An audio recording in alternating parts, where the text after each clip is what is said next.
as you know, the French occult tradition, which started just like the Theosophical Society in the late 19th century, and there was a great deal of interaction. Anyway, one of the chief writers and teachers there was somebody who went by the name of Papus. His real name was Dr. Gérard Encros. He was a medical doctor, and the next in charge, they were all Martinists, all sorts of things, but they were also members of the Theosophical Society. So then, another one of the very distinguished and very saintly gentlemen they all had these magical names, and his name was Paul Sédir, and the Sédir in turn was an anagram of désir, because the first type in the Martinist, that's no secret, in the Martinist schema of development, there is Homme du désir. First it's the man of desire, and then there are various other, and finally it's Homme esprit, and the human has become a spirit. In any event, this Paul Sédir was apparently a very lovely gentleman, and he had a lecture to give in Paris, and it was a long ways from his domicile. So he got ready to go there. Meanwhile, he found out that according to the usual custom of the French and of the Parisians, there was a all-city transportation strike. And especially in those days, people didn't have any cars. Please have a seat wherever you wish. So he had something like a over 2-hour walk on the city street to get from his house to the lecture. So he got there, and he came in, and obviously everybody was discombobulated by the strike. So he went into this rather large hall, and other than himself, there was only one person there, and there was one person in the audience. So Sédir came in, and bonsoir, monsieur, and he greeted the audience, and then he gave a complete hour lecture A to Z, and when he was finished, then he went up to his one audience and thanked him for coming, and told him that he was speaking here at other times too, and he happily went home and walked another hour and a half, or maybe 2 hours. So he was a very saintly man, Sédir, but this was held up by the French occultists and theosophists, that one person who interacts with you and is interested in the work, so to say, is as important as 100, and you should always pay attention to them. And I told this story because I got it from the Frenchies, but I told this story to Mr. Hall, and he said, no, that is a very good story, and that should be better known. So in any event, we are not that bad off this evening.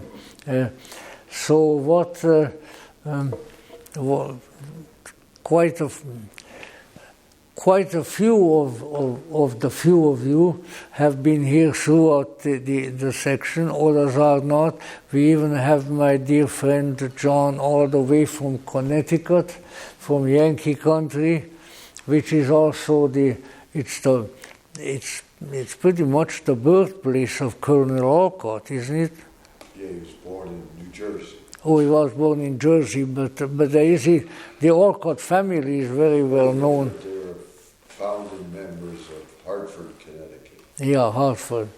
So in any event, I'm glad that you're here, and what I need to do now, although some of you were here earlier, is to kind of do a little bit of a topical recapitulation without repeating myself or repeating myself too much as to what we were trying to do in this series that we did this month. And what we were trying to do was to give an overall review, but within a chronological sequence of the various constituent parts of what we called with Manly Hall the esoteric tradition. And so obviously we could not cover every person, every author and every movement, but I think we did a pretty good job. We started with the Alexandrian period and particularly with the cultus of Hermes. And because for a variety of reasons, and if I'm repeating myself, well, it's been a month ago that I said it last. So the issue was to a very great extent that Hermes was, of course, a pagan god, the son of Zeus, one of the original Greek gods, and at some point, as it came sort of toward the first century, in the beginning of the Christian era, well, the Hermes assumed the regard and the title, in addition to the other gods and goddesses that were around, as a special messenger of the supreme Godhead. And there is a school of scholarship that holds that even in the let's say even at the height of the Greek history or at the height of Roman history, that somehow in the back of the polytheistic pantheon of the gods and goddesses, there was always known to some of the initiated priesthood that above all the gods and the goddesses and all the various customs connected with it, both in Egypt and in Greece and subsequently in Rome, that there was above them and beyond them a sort of a supreme father. So it wasn't a monotheistic religiosity, but it wasn't an entirely polytheistic religiosity at all. The Greeks found a way, like the Egyptians and a lot of other ancient peoples, to be able to reconcile the unitary God concept of monotheism, which really wasn't very frequent in ancient times, with polytheism. And the way it was sort of, if you want to use contemporary terms for it, that the gods and the goddesses were the children, they were the offspring of the ultimate reality. But they were in touch with it. And through them and through their mediatorship, often ordinary humans could get in touch with the unitary ultimate deity. One of my favorite figures in the ancient world, pre-Christian ancient world, I hardly ever can talk without mentioning him, is Alexander the Great. And of course, if you look into the mythology of what went literally into the coming of Alexander the Great and subsequently his immense conquests that he did, created with the new Macedonian Empire, he created a living bridge between the Mediterranean area and Asia, because his soldiers went clear down to India. So with that, let's say, Alexander facilitated the arising of the then reviving mystery cults of Hermeticism, Gnosticism, and Neoplatonism, because people could travel, and most of them traveled by foot. There's a biblical joke that we used to refer to your feet as the horses of the apostles, because the apostles walked everywhere. Not always, because St. Paul fell off a horse. So, don't ever take any of these stories completely literally. And so he's a fellow horseman, because I grew up among horses. My father wrote books about horses, and while we were able to do it before the Russian conquest, when I was healthy as a child, I rode a horse every day in the morning, and my mother usually with me. My father would only go by then on special occasions. But let us say a corridor was created by way of Alexander's conquest between the East and the West. And probably other than occasionally and never completely the British Empire by the 19th century, that condition has never existed before or after. And now if we contemplate a little further, and what does that mean? That any kind of intellectual or even more spiritual movement that started in the East or in the Mediterranean area had contact with another likewise movement on the other side of the world. So there was a contact, there was a spiritual bridge.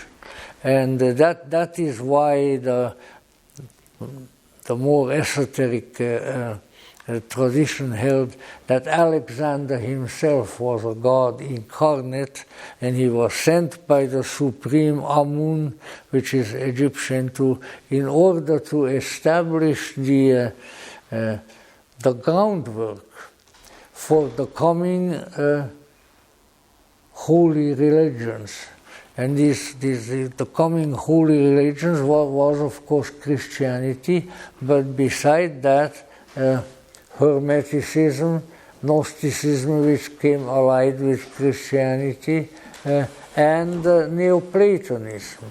So it is rather well proven, for instance, that Buddhist missionaries came from India all the way up to Alexandria, because the connection existed, and that it was a very, very important development for the future. And you had a sort of an ecumenical gathering of spiritually minded people, beginning in sort of the 3rd century in Alexandria and Egypt, and among whom, of course, Christianity was also one. So the one school of these that became part of Christianity was the Gnostic. The others still adhered to the pagan deities. So the spiritual scuttlebutt was that the high god, after they decided to send one of their representatives in Alexander, who created the physical territory, then came other messengers, and that one of these messengers was none other than the Greek Hermes. And this is mostly has to be understood in symbolic size, because Hermes is the one god of the ancient pagan pantheons who was connected very early in his career with flying. You know, the Roman incarnation, you might say, of Hermes was Mercury. And if you see statues of Mercury representation, he always wears the helmet with the wings and the sandals that also have wings.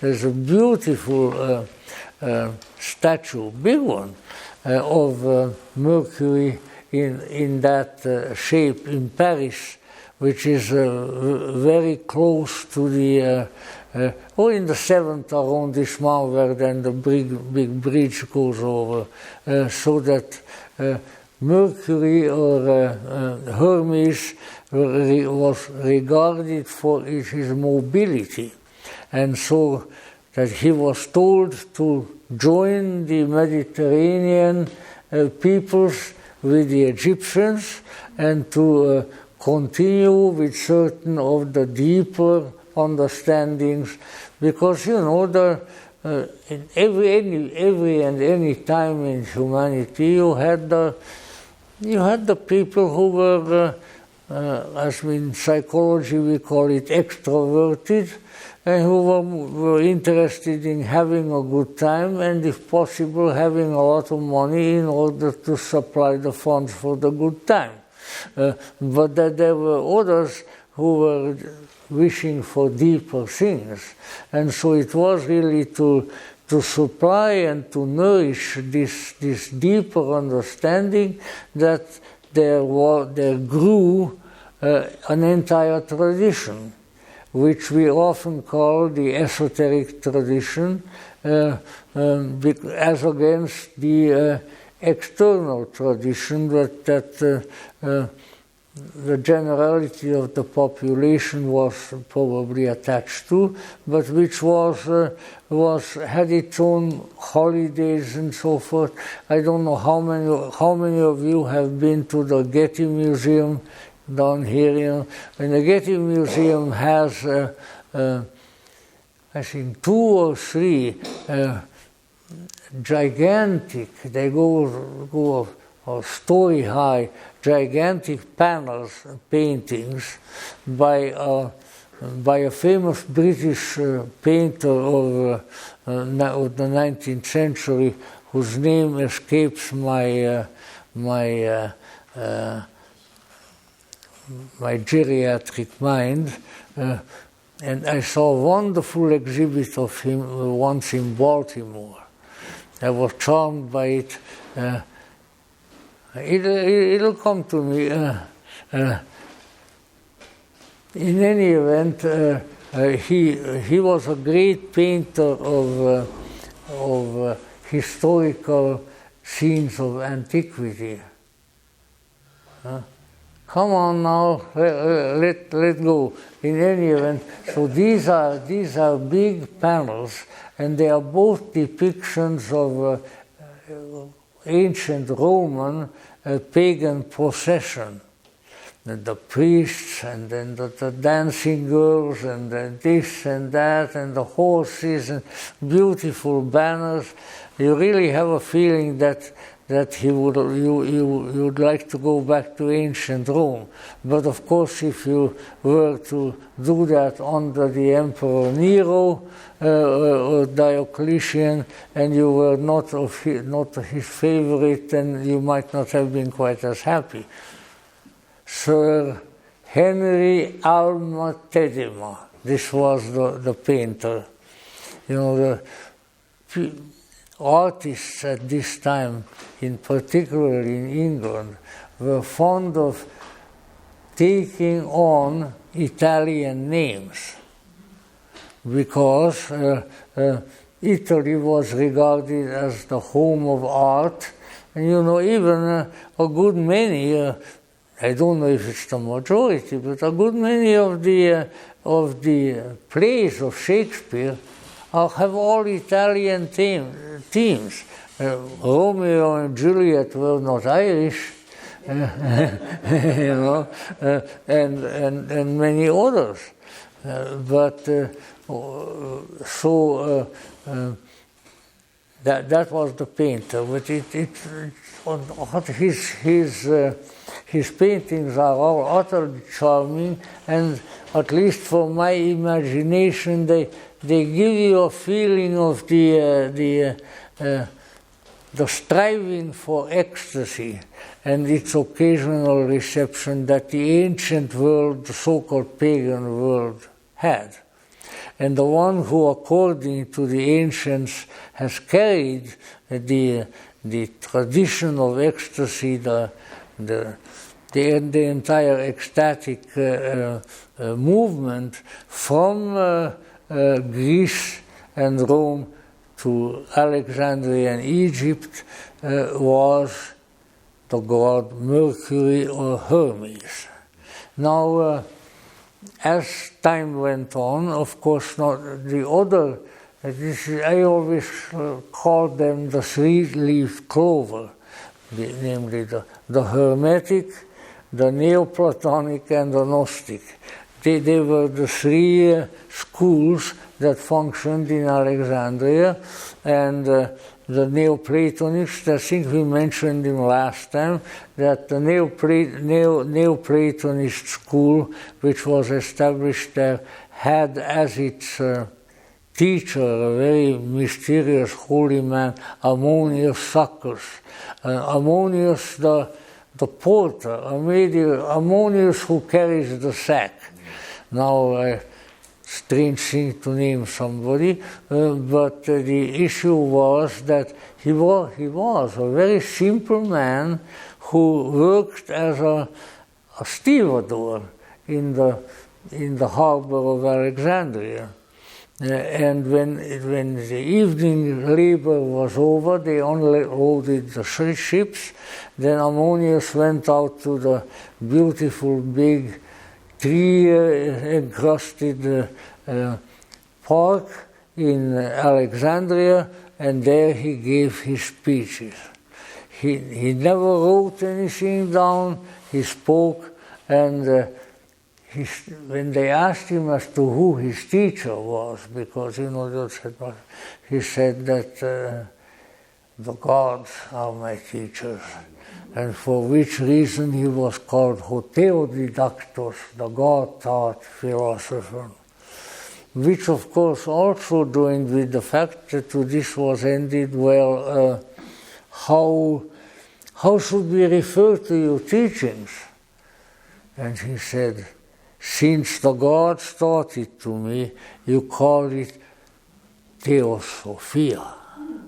So he was, as far as we know, he was the first one who used that term, the wisdom of the gods.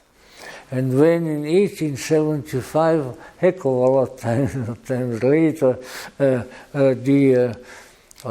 nice little group of eccentric people, mostly Americans, got together in New York City, presided over by a heavy-set cigarette-smoking lady called Madame Blavatsky and her good helper, Colonel Henry Steele Olcott, a Civil War colonel, and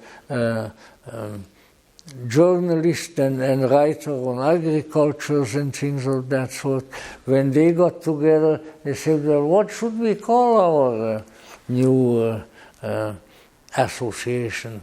And then it was suggested that in honor of the Neoplatonists, it should be called Theosophia. Theosophy. So if you ever wondered how they came up with that strange Greek name, that's the way. And I already, I think, have used more time than was necessary for this. But let's say, so that was one very, very important school. And what you got to remember, if you don't mind me interrupting myself, is that this was at a time when the original mysteries, which often in the earlier literature are referred to as mystery schools, which I don't like all that much, but so what. In any event, the mysteries, like the mysteries of Eleusis, the Orphic mysteries, and all the various others, that these mysteries had gone into decline. And the great Eleusinian mystery temple was closed down and so forth. But what happened was that what the mysteries tried to accomplish while they were functioning, and they were all supported by the Greek and the Roman government. So then after that, the essence of the mysteries, the mystery experiences, all of a sudden showed up in Alexandria, because these schools of Neoplatonists, Gnostics, and let's see,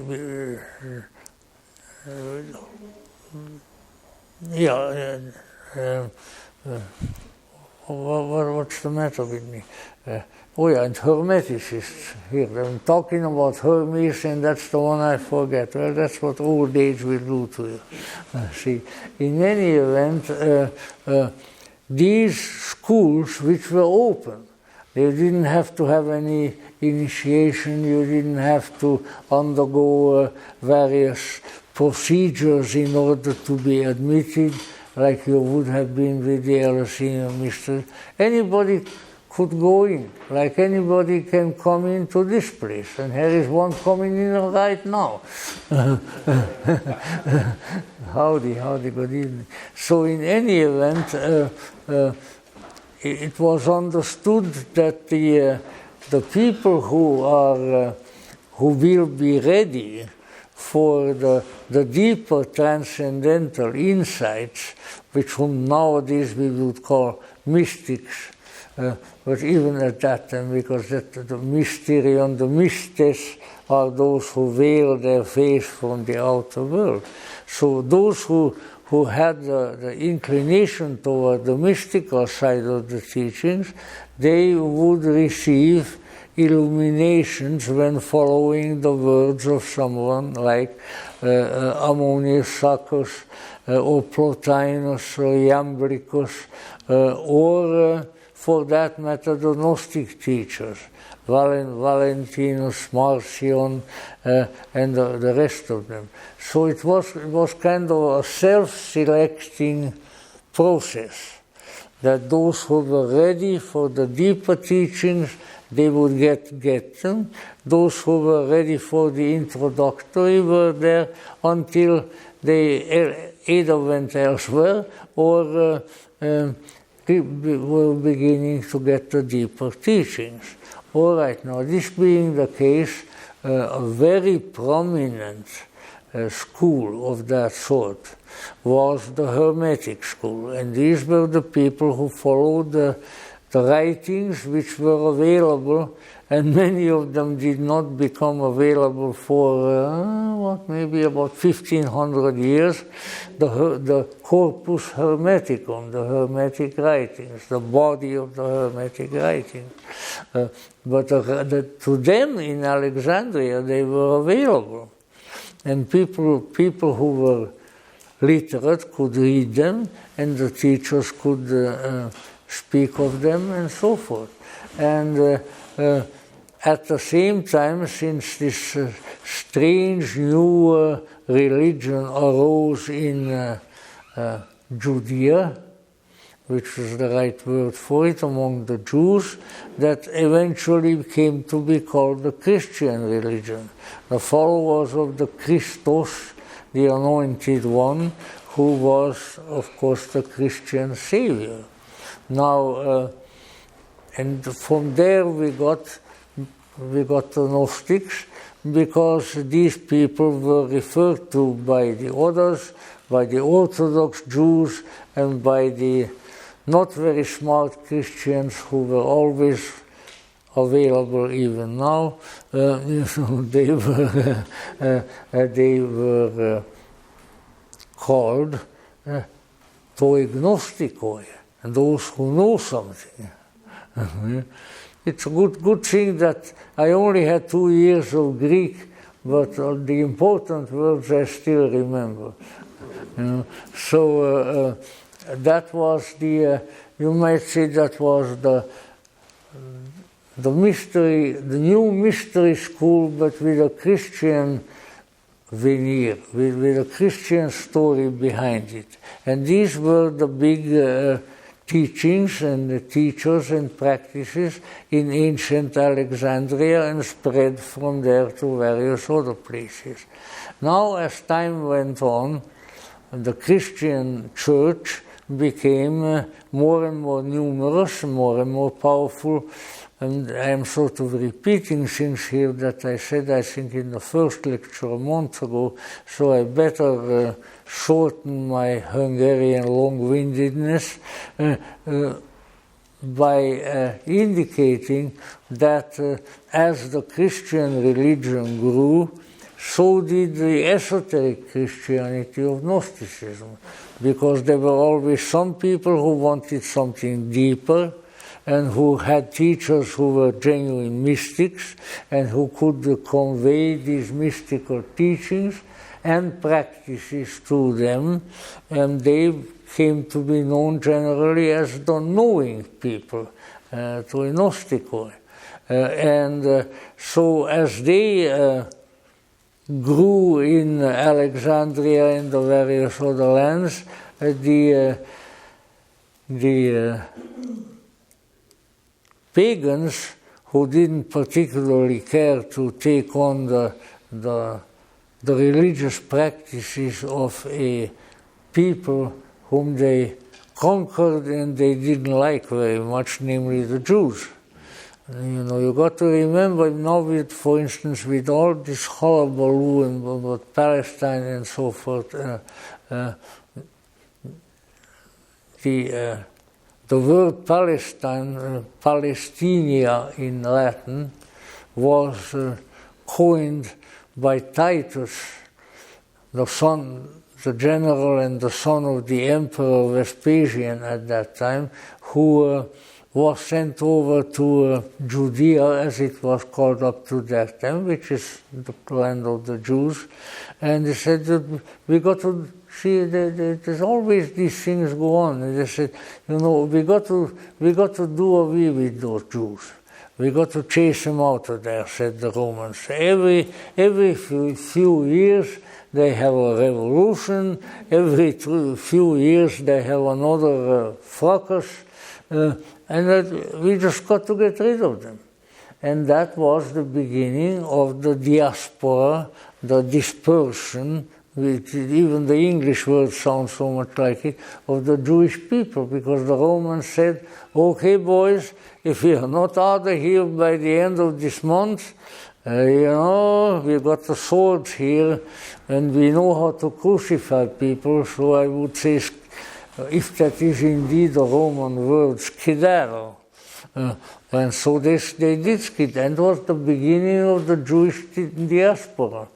That was the time which started the custom, which I think we should remember, especially in these difficult times, for thousands, at least 2,000, almost 3,000 years, when at New Year's time, whenever a Jew met another one, he said to him, next year in Jerusalem. So, when you hear all of this stuff on the radio and so, that's what I listen to, because I have forsworn television some years ago. I can imagine more beautiful pictures than the television brings, which is not difficult, I think. But in any event, we ought to remember that there is a people here who waited millennia to get back to their ancestral land. And I respect that, because I only had to wait from 1970 until, let's see, my wife, what was the year again when we went back to Budapest? 2009. So that's how long I had to wait. But the poor Jews had to wait a couple of thousand years and then some. So, let's have a little understanding for those things. In any event, why I brought that up, I'm not sure, but probably because I was listening to the radio earlier.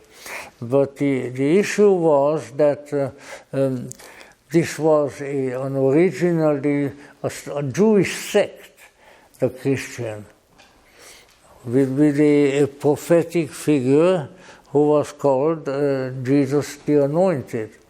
And so it spread and picked up all kinds of people, but at the same time it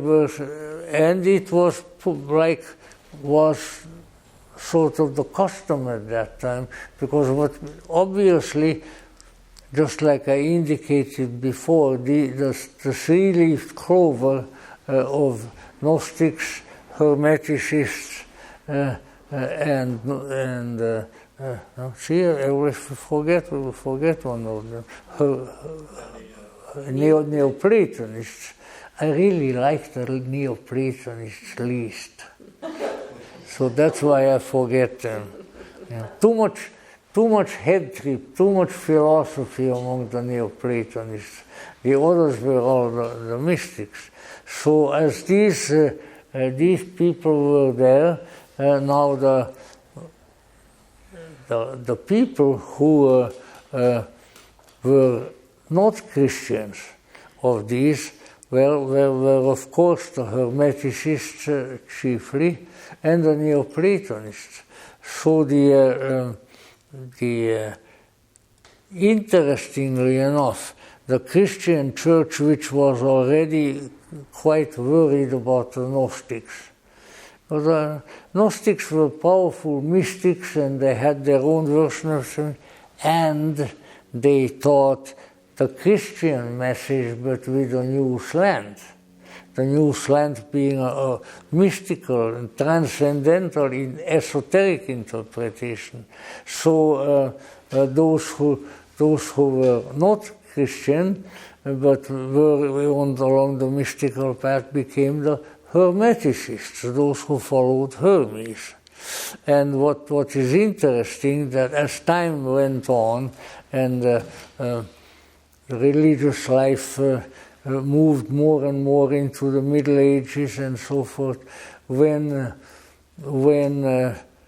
books and teachings came to the surface for various reasons, to the knowledge of people, which were Hermetic, which were organized around the figure of Hermes.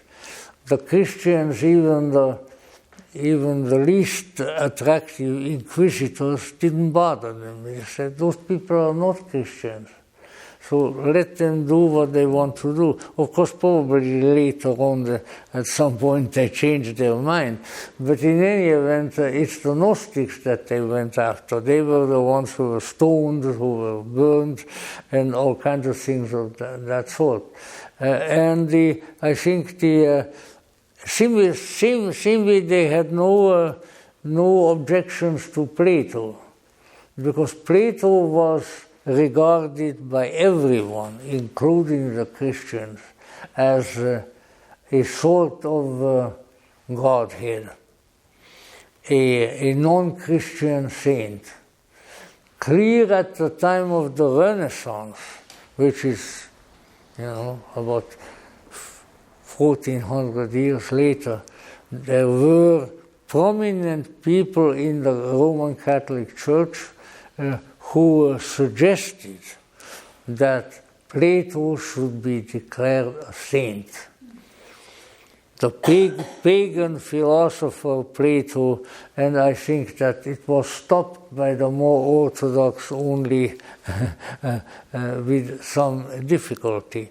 But let's say all of these things were there, and the Neoplatonic traditions, for the most part, and it would take too long to explain. The Neoplatonic traditions became the origin and the great-granddaddies of all the magical traditions in the West.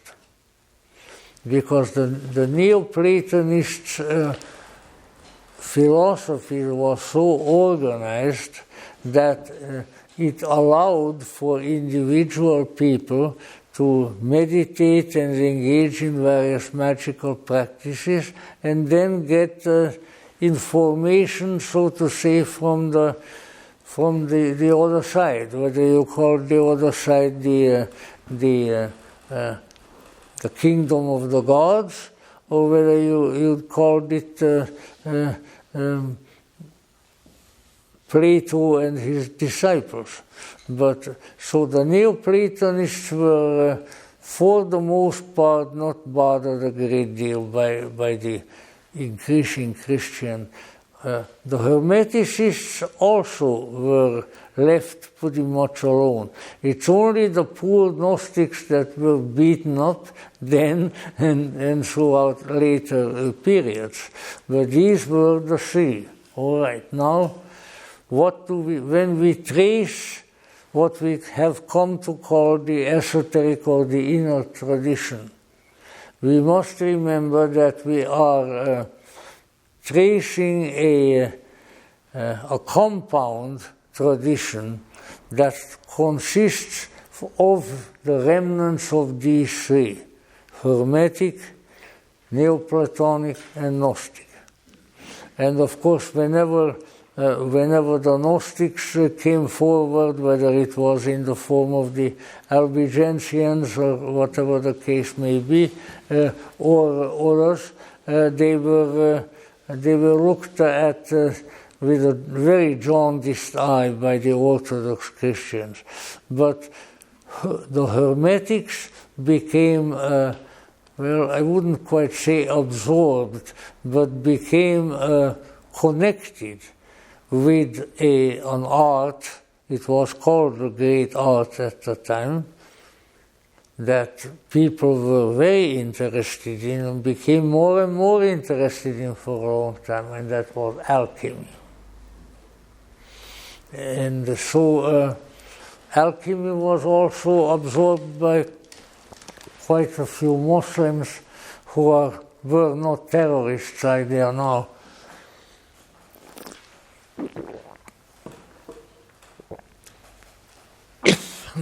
So Hermeticism was primarily inherited by alchemy,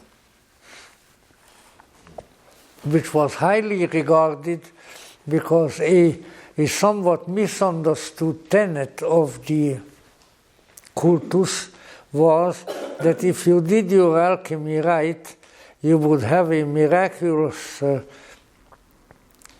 access to a miraculous object, the stone of the philosophers, and with that you could change ignoble substances into gold. And gold was very precious even at that time. Even though America was not discovered yet, in fact, the American continent became so much sought after for a long time. Why? Because it was full of gold. The Incas, the Aztecs, the Toltecs, the Zapotecs, whatever they were called, they all had gold. And the Spanish knew how to get it from them too. But to be able to take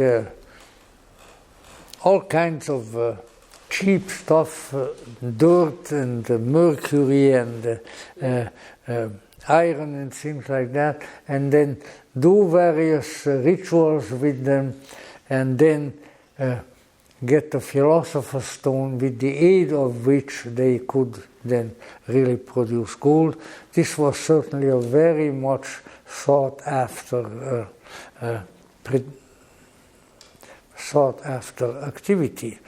So the Hermes and Hermeticism, and with its child alchemy, really endured for a long time. Even in the 18th century, in my home country, Hungary, where I was reading a journal of a Masonic journal, Hungarian Masonic journal of the time, and I could see there that perfectly long lines of Christian families and people who went to church and so forth, and also if they became Freemasons, they were always interested in alchemy. And all the lodges that were founded at that time, nice building with a big hall in it, but they had attached to them a building for an alchemical laboratory. So obviously alchemy survived in various ways and in various hands until a long, long time.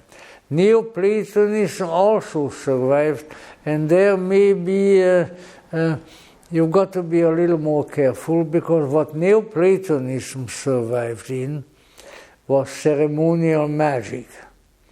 And ceremonial magic has an unpleasant reputation, which I think is really quite unnecessary. There were great and important saints of the Christian Church. Albertus Magnus, who was regarded up to this day as the great saint magician. And he had a disciple who was also a great magician, whose name was Thomas Aquinas. So the leading people in the Christian church became magicians. But again, they said, well, we got it from the Neoplatonists, and Neoplatonists are not heretics. They are just practicing a particular science, and let's see what we can do with it. I also always pride myself that the Pope, who was the, how might we put it, the founding Pope, who gave his first blessing to the Hungarian people when they converted to Christianity, Sylvester II, became known for all of history as the magician Pope.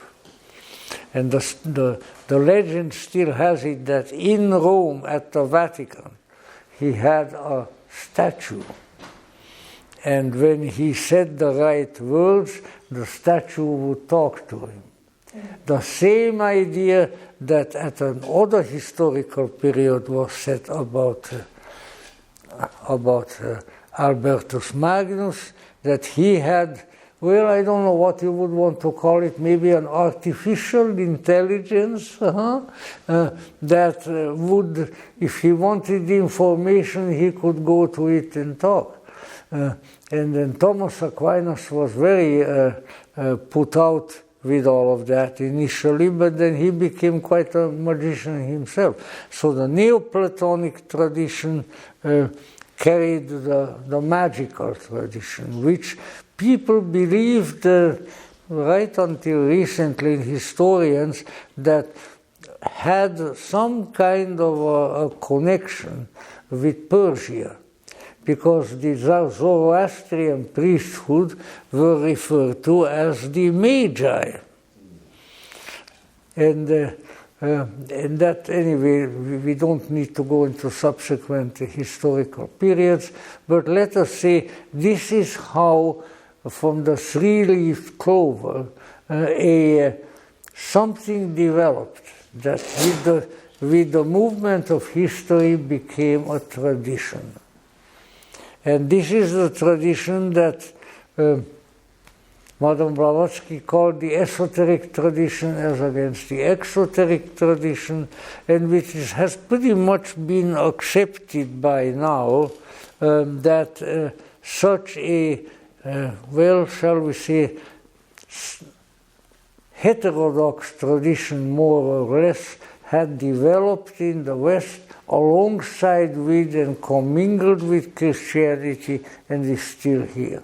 And it is to the various manifestations, historical and legendary, that we really devoted this series, and that we were really trying to trace the esoteric tradition to the present time. Now then, I better gather my horses, because now we need to, if possible, make at least in our minds a little bit of a bridge between this historical esoteric tradition, which frequently had to function in secret, frequently was suppressed. With the coming of the unholy Inquisition, was also subjected to very rough and very unfortunate treatment. But that there was such a tradition. And I'll use my old metaphor quickly, that the way I like to, once I learned of the esoteric tradition when I was about 14 going on 15, that it is like you're out in a desert, and in the desert, you know, not much goes, a few cacti, this and that, and you try to get the heck out of there if you're able. At least I do. I'm not a desert lover. In any event, yet you drive through the Arizona desert, for instance. We used to go frequently throughout the year to Sedona, where we had our little seminary that since then, because of the death of its rector, Father Charlie, God rest his soul, is no longer there. But when traveling through those stretches of the desert, then sometimes you encounter a strange phenomenon. And what is that? Everything is dry, but then you see a little bit of there's something strange going on over there. And it's sort of like an ongoing little rivulet or something, but under the ground, and on the surface you have a long green streak. The green streak indicating that there, along a certain line there are growing plants, and they are growing on account of a body of water that's right underneath the ground there. So that is the secret of the desert, that there is an underground stream that is in every desert that is capable of nourishing a certain amount of vegetation. Now, to me, that is sort of the greatest metaphor for the esoteric tradition. Here is the desert of exoteric religion, the desert of, well, let's face it, ignorant and stupid pseudo-spirituality of various kinds. But if you look close, and if you have a third ear to listen with, or a third eye to see, if we had that, we would be the ugliest humans on earth. How would you like all the people to have a third ear and an eye coming out the forehead. I think I would flee. In any event, people became wise to this, that under the ground of the external culture there is something esoteric. Esoteric because it is internal, it is hidden, but it is also the way one follows it, the way one pursues it is internally to us. There were always books, holy books, magical books, alchemical books, and so forth. That's all right, but you don't think that you are becoming a real esotericist by just reading books. However, I praise God for the existence of books throughout most of my life, right up to this point. And so it's something that is internal. Something has to happen to the inner being of the individual in order to become affinitized to, and maybe eventually even drawn into the inner tradition, the esoteric tradition. It's there. But now let's say the opinions of people as to how one can find it have varied throughout the ages. I think they still do, but what has really been, I think, indicated with some authenticity in comparatively recent years, like by the great psychologist C.G. Jung, that the inner tradition is an inner tradition. It's esoteric because it is based on something inside of us. There is something inside of us that's got to get hold of that will that can come forth, that can flourish, and that can instruct us and inspire us if we only do the right things. But of course, what those right things are, that's the big question. However, let us say that we might even say that what you are dealing with is an intra-psychic spirituality. And that doesn't mean that an intra-psychic spirituality may not have external manifestations and external aids. How did alchemy, for instance, get into Christianity? Well, if sometimes you don't have anything to do and live around here, come on in here on a Sunday morning and you will see what alchemy that is. And it's the Gnostic alchemy in its Christianized form as the Holy Eucharist, the greatest alchemy that I know. And I've seen some alchemical diddly-foo in other places. So let us say it is something that must occur within, although it can have, and it does have, external stimuli, external manifestations, ways of procedures and rituals and prayers that lead, in due course of time, that will lead the aspiring person to this internal discovery. Now, what last Friday we had our dear friend Madame Blavatsky and the beginning of the Theosophical movement. What did Blavatsky really try to do? Now, many people have asked themselves that and then project their own projects on her, often without much justification. But what she wanted to do was to put forth a system of stimuli, which to those who are able to do so and willing to do so and desirous to do so would ultimately lead them to that inner light, that secret, that alchemical gold that is within them, but that is in need of discovery by knowledge, by practice, by character, and various other requirements.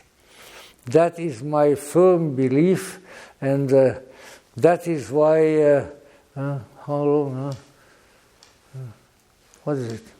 Some 55 years or 65 years ago, I joined the Theosophical Society and never regretted it, although I must say that I certainly argued a lot with my fellow Theosophists, and I still do, and I disagreed with some, but the curious thing was that I endured, and they endured. And some of them, who were my biggest partners in arguing later on in life, said, I never had such a good time in Besant Lodge as when you and I were arguing. And so I shook his hand and I said, thank you for that, and I certainly thank you for your partnership in the argument. And because it is by way of this is the Greek method. This is what the Greek philosophers did walking back and forth on the Acropolis and bringing forth arguments. And we should say, because that is how knowledge grows, by interaction, by more than one head, and hopefully something in the head as well. So that, let us say, Blavatsky also had an outer aspect of her teachings and an esoteric aspect of her teachings. And it's this esoteric aspect that has empowered people like the late Manly Palmer Hall of glorious memory to write in his book, The Phoenix, had it not been for the contribution of H.P. Blavatsky, all the esoteric tradition would have been lost. Because it takes someone who knows to bring forth and show the path to the knowledge, and to just basically stir up the souls of people so that they will proceed further along the great path. And that is why we mentioned her here with some distinction the last time, and even now, because it is my belief, but everybody is obviously entitled to his own opinion in these matters, that the last really, really powerful, really enduring, and utterly worthwhile manifestation, revelation, whatever you wish to call it, of the esoteric tradition in our history that we know of at this time was the revelation given by H.P. Blavatsky. There's no doubt about it. But, of course, she also became what my friend Professor Robert Elwood, previously of USC, said, she became the grandmother of the New Age. Now, I don't know if Granny is looking down here too much, but let's say she was a very sensible old lady. So she would have said, well, there's a lot of this so-called new age business that I don't like, but there is enough there of what I like and what I brought you guys. So go work with it and you'll find something good. And I think that is still true. So that is really sort of the latest chapter of the great revelation of the esoteric tradition. But just because it's the latest chapter doesn't mean, hopefully, that it's the last one. And I don't think it is the last one. Of course, to predict the future is very difficult. Let's say there was a sport figure, Yogi Berra. Yogi Berra said that to foretell is difficult, especially if it's about the future. So same way, I can't foretell here obviously what is going to happen, but I think I am convinced that the esoteric tradition goes on. And as to how it will go on and what new manifestations it would take, and how these might be compatible or incompatible with the way our culture has gone. That is, as we say back home, that is the song of the future. But I also formulated a promise now that you may or may not like, because even though next month I have scheduled an interpretation in November for an esoteric interpretation of the Lord of the Rings of Tolkien. So we will do that. But in the first Tolkien lectures, because I can find the convergence, I am also go on with what I am saying now. What can we do? How can we go further with the hints and the indications that Madame Blavatsky gave us? Because I've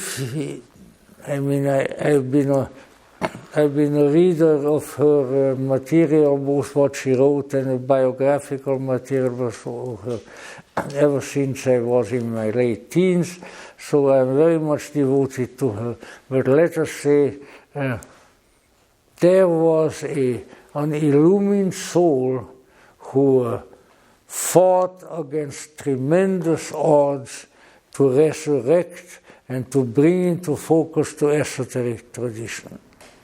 You know that the term saint that the Christian church uses, in Greek hagios, is derived from, is regarded in Greek theology as the upper level of heroism. In order to become an instrument of God, you have to be a hero. You can't be hiding under the cat's box, or something like that. And that's what Blavatsky was. And that is what, when we see them, all of the great representatives of the esoteric tradition were, each one in his own way.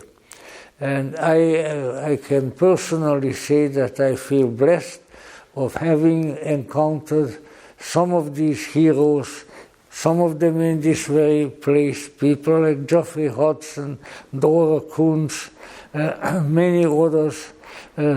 They were heroes of the spirit. And there are others and there will be others. So if we pay attention to this, but recognize that this heroism does not, and I got to finish on that note, but I am happy to finish on that note, because I think it's very important that the important thing about the esoteric tradition is not believing in something or having commandments. That has been the trouble with the exoteric religions, and that is what has reduced them to their present pitiful state. So please don't follow that. Oh yeah, we believe in reincarnation. Oh yeah, we believe in karma. So I look at them and say, and then what? So what? What's that going to do for you? A belief is a belief.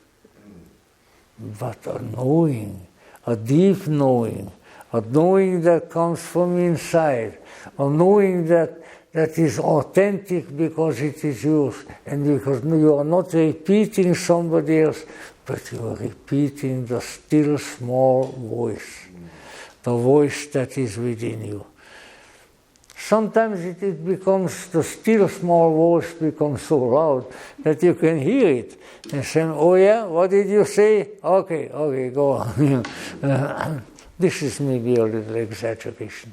But in any event, this is what we need to remember, because belief systems, there are many. And all of them have something that's pretty good, but not enough to take you to the alchemical transformation. Not enough to line you up with that light, that bolt of lightning that proceeds from the highest heaven and that brings illumination, brings glory, brings understanding, and ultimately brings union with the divine. So I think with that we will conclude this time. But once again, I promise you that I'll bring in some things that are not exactly Tolkien and that pertain to this the next time. So if you please look at our schedule, because the first, not yet, but the first week of October, there will be all kinds of things going on, so that there may be one or two Friday evenings skipped or altered. But look at our schedule. We will adhere to it, and I would love to see you again.